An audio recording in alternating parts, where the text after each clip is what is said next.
My boss fired half the team for restructuring and kept his Saturday soccer buddy who barely made it in by 11. I was the one with 10 years there. I left in silence. 18 months later the 3 biggest clients were already at my own firm and my ex-boss lost the biggest one the same week I signed him. Last Wednesday my cell phone rang while I was reviewing a policy with 2 junior partners in my office. It was Don Felipe. I let it ring. It rang again 20 minutes later. I let it ring again. Adriana, my wife, came out of the admin meeting and asked, "Max, who is that?" I showed her the screen. Adriana stayed quiet for a moment with the phone in her hand and said, "Max, 18 months ago he fired you. Real quick before this gets worse, and trust me it gets worse, if you live for this kind of Reddit chaos, hit subscribe. A like genuinely helps us bring you more of this stuff we're all addicted to." Okay, back to the story. Today he calls you twice in 1 hour. Something cracked.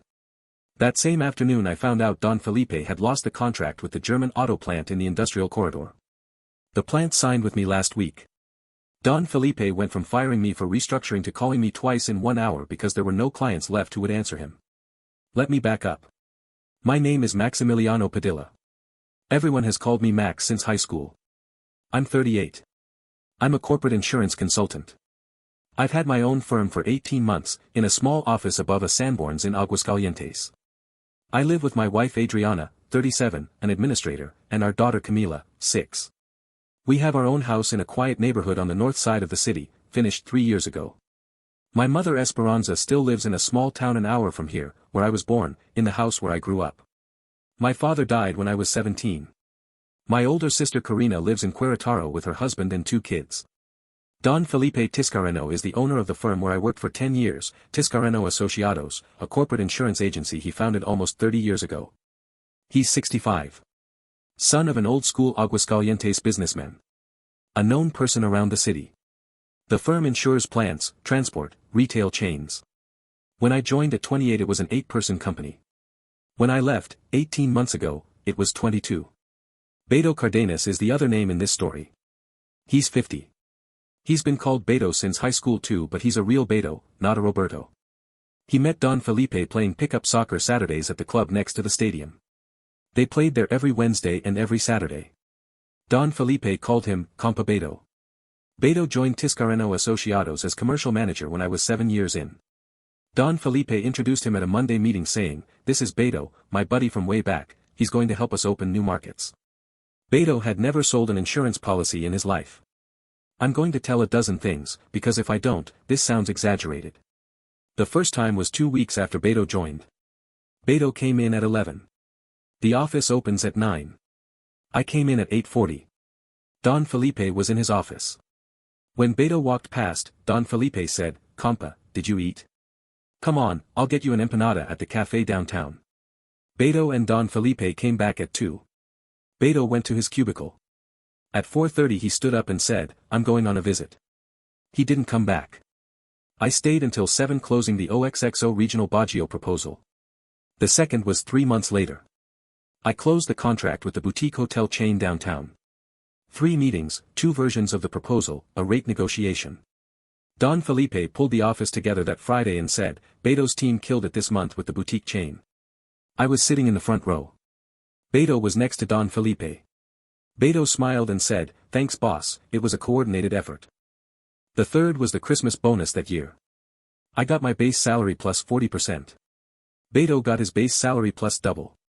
I knew because Tere, Don Felipe's assistant, told me in confidence. I told Adriana that night, "Babe, they paid Beto more than me." Adriana said, "Are you going to talk to Don Felipe?" I said, "Not yet." The fourth was the New Year meeting the following year. Don Felipe gave the closing speech. He toasted to Beto's commercial team. Beto and I were the commercial team. I was the one who signed the policies. Beto was the one who signed the relationships. I toasted along. The fifth was Soriana. The Soriana regional subdivision asked for a proposal. I built it in 5 days.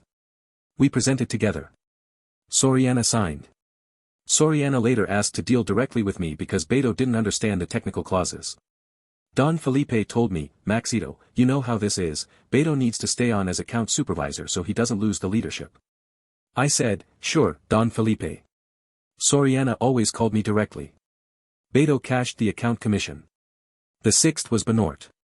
The Aguascalientes branch asked for fleet vehicle coverage. I built the proposal at night in my house, while Camila was asleep. 52 pages. Beto presented it. Beto didn't know half of it. Banorte asked him 2 technical questions. Beto looked over at me. I answered from my chair. Banorte signed. Don Felipe in the Monday meeting congratulated Beto in front of everyone. Beto, hats off, that Banorte close was textbook. I clapped too because that's the ritual. The 7th was December last year. Tere passed me a comment she overheard. Don Felipe had told his assistant, Maxito's a good kid, we're going to bump him up to deputy director next year. Tere told me at the end of year party. That night I told Adriana, babe, looks like the promotion is coming. Adriana told me, Max, don't open the champagne yet. January.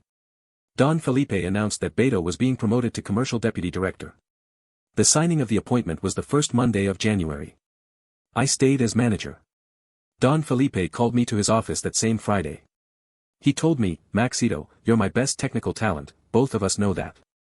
Beto is here because he's my buddy from way back. You're worth your weight. I'm going to take care of you. I said, thanks, Don Felipe. I left the office and called my mother. My mother said, Mijo, come over for lunch this Sunday. The 8th, 9th, 10th are the same story with different names. Every client I closed passed through Beto's hands at the team meeting. Every technical idea I proposed got announced as the deputy director's innovation. Every Wednesday Beto and Don Felipe went to the club for lunch. I stayed in the office. I worked. Beto networked. The 11th was the AXA Mexico partnership. I managed the whole thing. 3 months. 12 meetings. AXA accepted terms no other broker had ever gotten. Don Felipe at the closing dinner with AXA said, Beto's team closed the best partnership of the decade. I was sitting 3 seats from Don Felipe. AXA Mexico recognized me privately. Beto cashed the innovation bonus. The 12th was the meeting on October 5th. And that's already a different chapter. October 5th last year was a Monday. Don Felipe pulled all of us into the big conference room at 9. The 22 of us. Don Felipe read a memo that said, due to national market conditions and internal restructuring, Tiscareño Asociados is forced to optimize operations. A list of 5 names. Maximiliano Padilla. Lulu the senior assistant. Andres the junior accountant. 2 operational account executives. Beto stayed. The room went quiet. Don Felipe said, we appreciate the years of service. Lulu cried. Andres stared at the floor. I didn't respond. I went to my cubicle. I picked up my mug, the photo of Camila at 3 years old, and my personal laptop. Don Felipe walked past and said, Maxito, this isn't against you. I said, that's fine, Don Felipe. I left. I didn't say goodbye to Beto. Beto caught up to me in the parking lot. He said, Compa, that was a mess, I didn't know anything. I said, that's fine, Beto. I got in my car. I called Adriana from the parking lot. I said, Han, let's go to the Sanborns with Camila. Adriana said, what happened? I said, he fired me. I'm fine. Let's go. The 3 of us ate mullets that afternoon. Adriana didn't ask me anything at the table. That night, after putting Camila to bed, we counted our savings.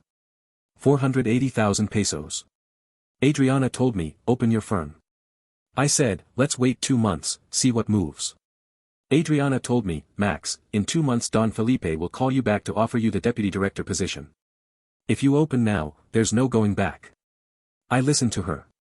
The first person who called me was Anna, financial executive at the German auto plant in the industrial corridor.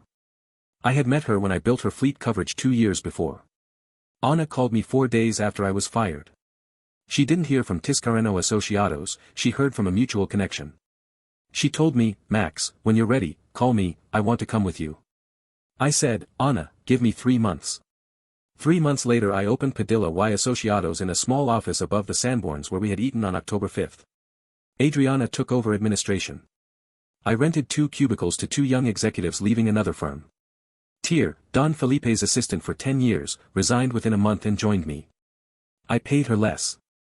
Tere told me, Max, I'd rather earn less with you than clap for Beto. 18 months. The German auto plant signed with me the first quarter.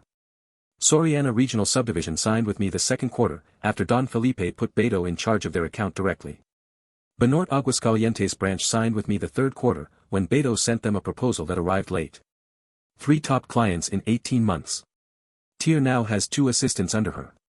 Adriana administers 6 people. The Wednesday I started telling you about, Don Felipe called me twice because the auto plant had just sent him the non-renewal notice. The plant didn't tell him where they were going. Don Felipe found out from a call with a mutual broker on Tuesday. On Wednesday he called me. Friday Don Felipe came to my office unannounced. He climbed the Sanborns stairs. Tere received him. Don Felipe told Tere, I came to see Maxito for a minute. Tere told him, Don Felipe, Mr. Padilla is in a meeting. Should we book you for next week? Don Felipe stayed in the doorway. He told her, Tere, tell me he's here. Tere told him, Don Felipe, he's in a meeting. Don Felipe left. That night I sent Don Felipe an email, a single one, from the firm's new address. It read, Don Felipe, I appreciate the 10 years at your house. I learned a lot from you, mostly I learned who I didn't want to become. There's no coffee to share. Take care. Max. Don Felipe didn't reply. Beto did. Beto sent me a WhatsApp Saturday morning. It read, Compa Max, that's low, I taught you everything. I didn't expect this from you. I replied, Beto, we met playing pickup soccer Saturdays. There was nothing more after that. Good luck. Beto sent another long message. I left it on read. 8 months after the auto plant moved to me, Tiscareño Asociados closed its doors. Don Felipe sold the portfolio to the bank for 1/10 of what it was worth 2 years before. After paying the severance for the 14 remaining employees, Don Felipe was left in debt to 2 suppliers and the building owner. He sold the gated property where he had lived with Dona Luisa, his wife of 38 years. Dona Luisa moved to Querétaro to live with their oldest daughter 3 months after the sale. She didn't come back. Don Felipe moved into a rented 2-bedroom apartment on the south side of the city. His son the architect, the one who lives in Monterrey, stopped calling him according to what Tere told me, who heard it from a niece who works at the bank that bought the portfolio. Don Felipe had a mild heart attack in March. He spent 5 days at Hospital Hidalgo. Dona Luisa didn't come to see him. His son didn't come to see him. The one who discharged him and paid the bill was a niece, daughter of his late sister. Don Felipe lives alone. The niece drops off groceries every 2 weeks. Beto lost his job. Beto's wife, Cuca, left him 2 months after the rent on their house ran out. Cuca took their 2 kids to her mother's town, an hour south. Beto started drinking every day. He sold the car in February. He sold the household furniture in March. One April afternoon, Beto came up to my office unannounced. Tere received him. I heard everything from my desk because the door was open. Beto told Tere, I came to see Compa Max. Tere told him, Beto, Mr. Padilla is busy. What do you need? Beto told her, give me work, anything. Junior assistant. Errand boy. I have 2 kids in another town. I need to send them money. Tere told him, Beto, there's no opening. Beto told her, tell me to my face. Tere told him, Beto, he's telling you. I'm just the voice. Beto went quiet. I heard him breathing hard. He left. That night he sent me a WhatsApp. It read, Compa Max, one chance, I'm asking you for my kids. I know I screwed up. Whatever you put in front of me. I didn't reply. Karina, my sister, the one in Querétaro, helped me open a small second office in her city last month. Camila is 6 and on Saturdays she plays soccer in a kids' league. I go with her every Saturday. I tell her, Saturdays are ours. Adriana comes too. We get churros after. The night of October 5th, when I left Tiscareño Asociados, it was raining in Aguascalientes.